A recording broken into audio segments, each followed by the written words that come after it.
Let's make sure we discuss it.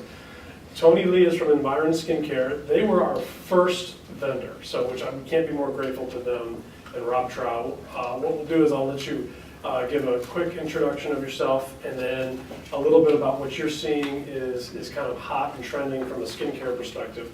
Tim Sawyer is with Crystal Clear Digital Marketing, also a great vendor of ours, has been with us since the beginning. Sciton and Troy from Sciton.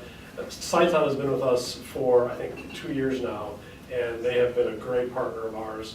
And they're going to talk variously about lasers, social media, digital marketing, and skincare, and I've got some questions for them. But first, let's just go down the line and take 2 seconds, introduce yourself, a little bit about your product, and what you think is kind of the hot thing in the industry right now. And make sure you speak into the microphone. Sure. Can everybody hear me? Yes. Okay, so hi, my name is Toni Lee. I am with Environ Skin Care. I'm one of the national trainers. And my journey, actually, I'm also an esthetician. I used to work in a plastic surgery office in New York, and I was the lead esthetician there for many years. And I was there with them opening up 4 different practices. So I do have a lot of experience when it comes to skincare and how it can really benefit your practice. And I will say firstly that skincare is one of the most important aspects that you can apply to your business. Not only is it going to give you the healthiest skin, but it's also, when combined with treatments, going to give you the best results. And it's really 50% of what you're going to do with treatments. And what we're really seeing trending this year is basically what comes around goes around. We're seeing a lot of different ingredients that have been around the block for a while, but we're starting to see them more over the counter. And these are ingredients that we used to see only in doctors' offices, such as retinoids, hyaluronic acid. You know, there's nothing new with these molecules and how, you know, they're being used. But what is new is that, you know, consumers are being more savvy. They're you know, want to know what they're putting on their skin. They want to get these active ingredients that they usually get in their doctor's offices, and they want to get them over the counter. But the problem with that is that we need to be able to translate to our consumer the difference between using a vitamin A, which is one of the most scientific researched vitamin that we could use, using it in a medical grade versus over the counter, because it's not the same.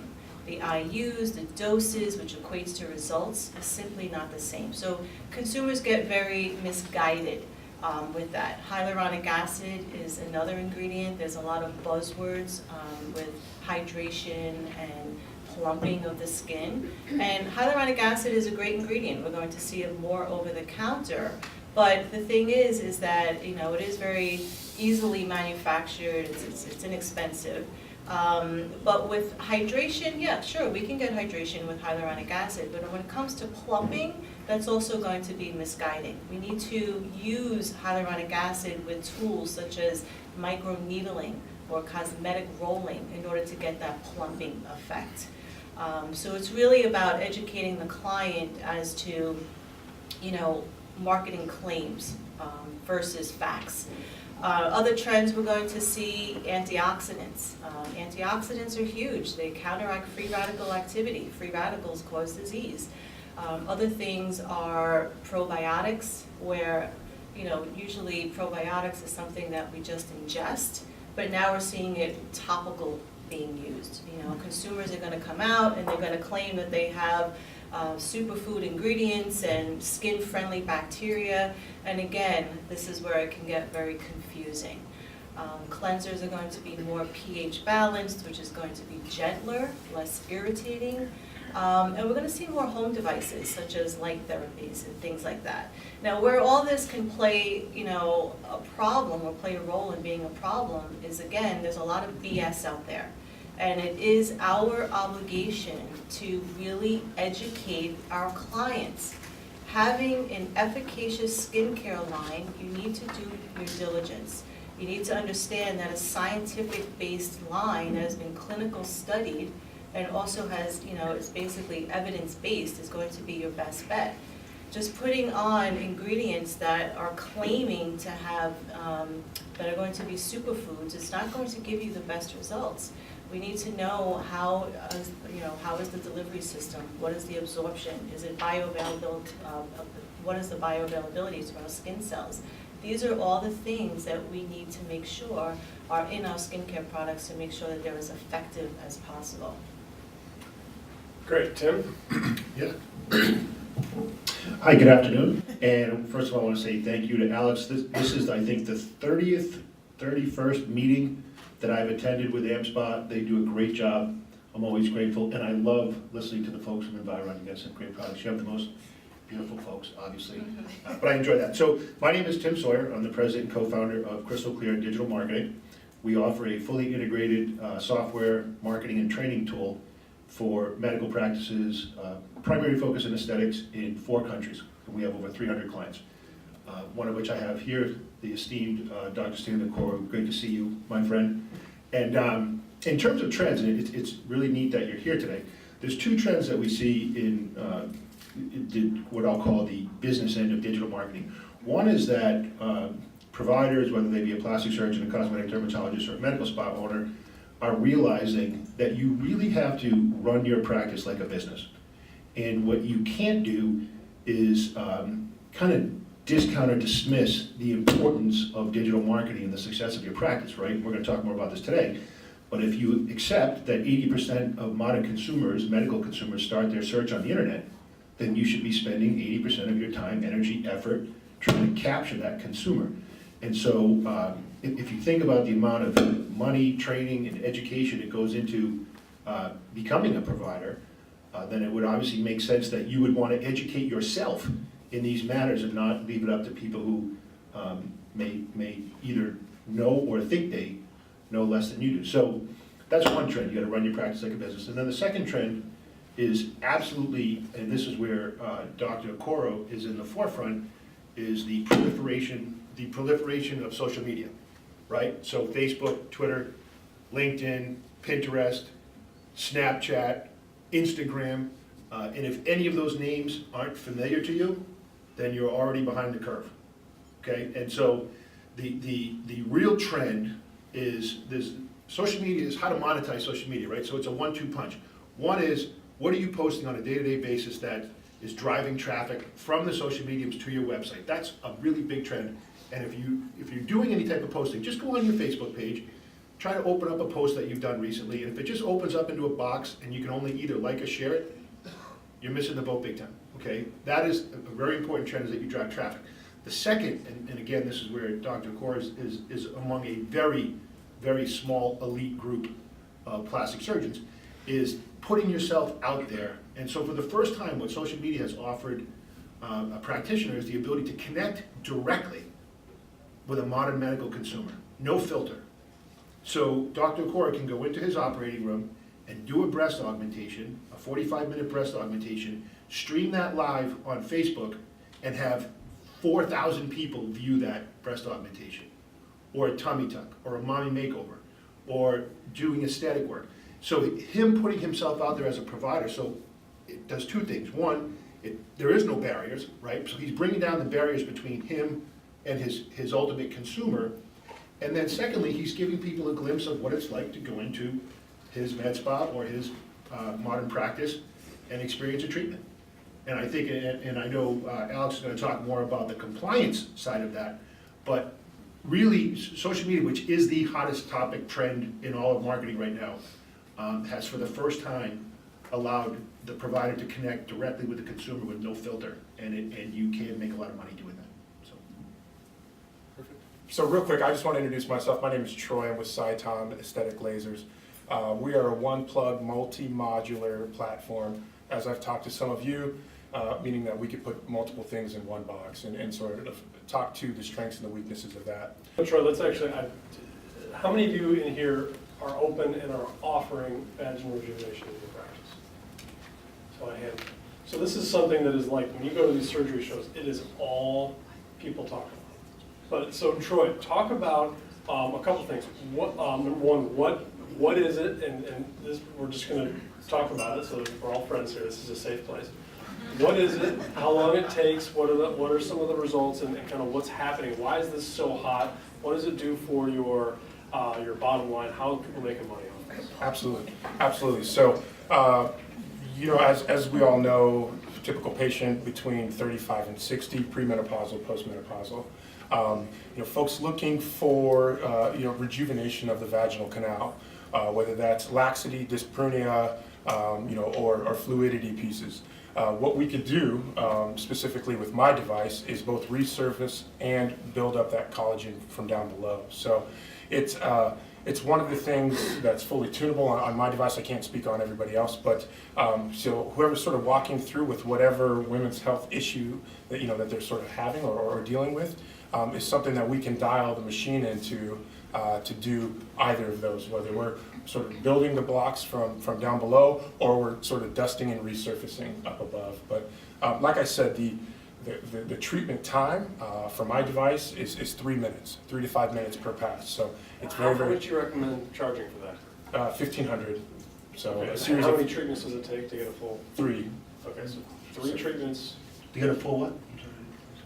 We sell it, typically we advise our folks to sell it in packages of 3, for discounted price of around $4,000. Lots of folks are seeing great results after one. I would encourage you to look at Real Self.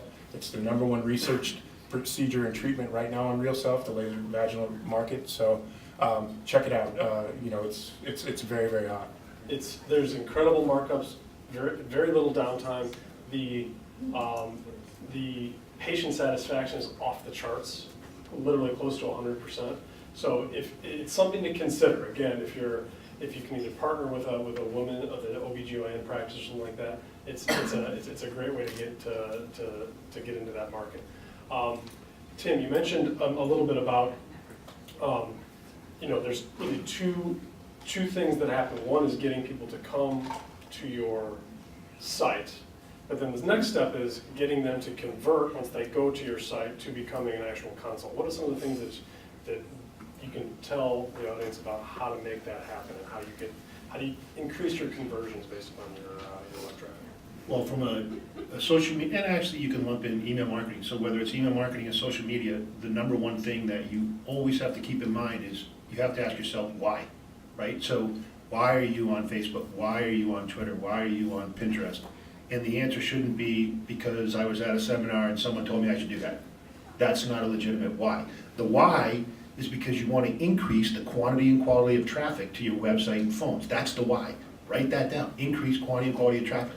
So then, by virtue of that statement, you have to have a mechanism to do that. So in social media, the biggest mistake that's made, like I said, is the self-contained posting, and there's no intent to drive the consumer from that social medium. So for example, if you're going to post something about vaginal rejuvenation on Facebook, you should have a link directly from that post to the page on a landing page on your website that talks about vaginal rejuvenation. What is it? How does it work? Am I a good candidate? What is the downtime? What are the benefits? And then you should have some before and afters if appropriate, and a contact form. And if you're sending out an email, same exact thing. Whatever that treatment or procedure you're talking about in your email, have a direct link from that treatment or procedure to the landing page on your site associated with that treatment, so it speaks directly to the consumer. So to put a more finite point on it, you have to understand that once you get someone in your ecosystem, and your sales and marketing efforts are an ecosystem, right? So whether they're on your site, they're looking at an email, they're experiencing your brand on social media, you now have them in the ecosystem. The last thing, and I see this all the time, we'll see people posting on social mediums, driving traffic to outside sites. So they'll put something on there, taking them to the Mayo Clinic. You just kick that person out of your ecosystem. They are not coming back, and it will never result in a conversion. So you have to put a fence around your world and keep people bouncing back and forth in that ecosystem, and take as many shots on goal as you can in terms of providing a phone number and a very direct call to action and a form to fill out. And if you just took that one thing from a sales and marketing perspective from our time together today, you will see conversions increase on the site, for sure. Tony, I have a question for you. Brian talked a lot about selling retail. You guys will hear a lot about retail sales. It's difficult, though, for us to convince people to actually do it. For whatever reason, we say this is a great profit margins, it's great for your business. What are some of the things that you've seen from your practices that that selling skincare, specifically to retail in general, can do to increase bottom line patient retention, things like that for the practice? Well, firstly, you have to bring in the right product line, right? We talk about trends, but trends, when it comes to skincare, don't always last.